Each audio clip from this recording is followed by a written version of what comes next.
Mes hommages, messieurs, dames, donc nouvelle vidéo. Aujourd'hui, on va parler de cinéma, encore une fois, comme hier.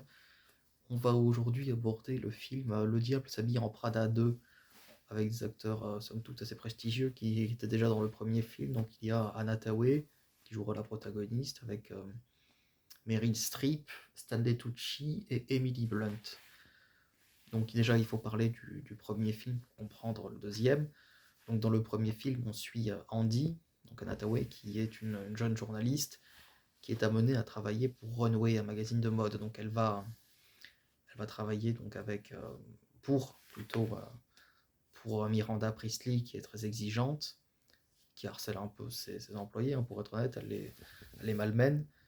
Elle va travailler aux côtés de Emily Blunt, qui sera l'assistante en chef, on va dire, et Stanley Tucci, qui est le, le styliste, je ne sais pas comment on peut appeler ça.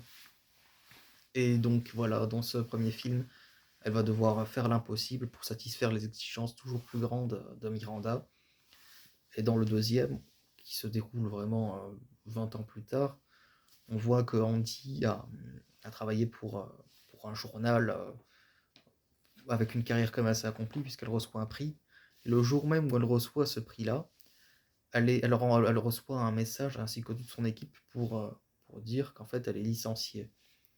Et à la même époque, en fait, on voit que le magazine Runway, donc le magazine de mode, est aussi dans une certaine panade, dans la mesure où ils ont fait l'éloge d'une entreprise qui en fait emploie des enfants en Asie.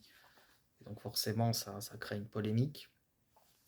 Et Andy, par un retournement de situation, va être embauchée pour être rédactrice en chef de Runway et rattraper la situation.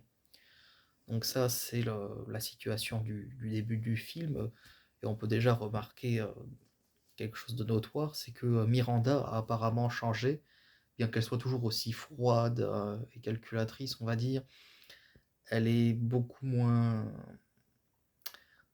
piquante, en fait, contrairement au premier. On a moins peur d'elle, et on le voit très bien avec une scène où elle range elle-même son manteau. Alors que dans le premier, quand elle se déshabille, elle pose toujours ses affaires brutalement comme ça sur le bureau de ses assistantes. Et là, donc, on voit que... pardon, j'ai un message.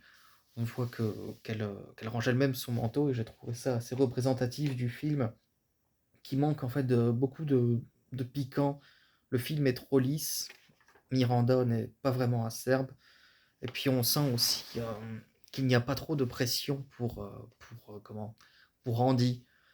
C'est un peu la girl boss, vous savez, elle travaille tard le soir, elle s'épanouit dans son travail, elle a une mission, elle veut la tenir, alors que dans le premier, on sent vraiment l'angoisse qu'il y a chez elle euh, à pouvoir satisfaire des ambitions, des exigences démesurées en fait venant de Miranda, sa supérieure, qui va dans le premier d'ailleurs lui demander de trouver le dernier livre Harry Potter, enfin le livre qui n'est même pas encore sorti.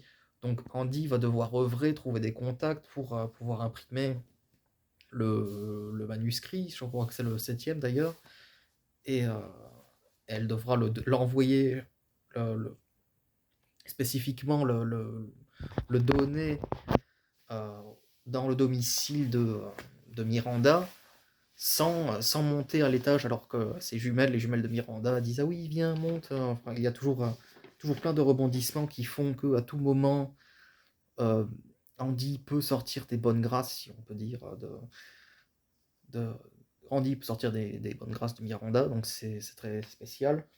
On voit la pression vraiment. Et, euh, et donc, dans, dans ce deuxième film, Andy n'est plus assistante, elle est rédactrice en chef. Et on aurait pu voir une certaine pression en voyant par exemple la nouvelle assistante de Miranda, qui est jouée par celle qui interprète Edwina Sharma, vous savez, dans Bridgerton. Et cette nouvelle assistante paraît très, très hautaine.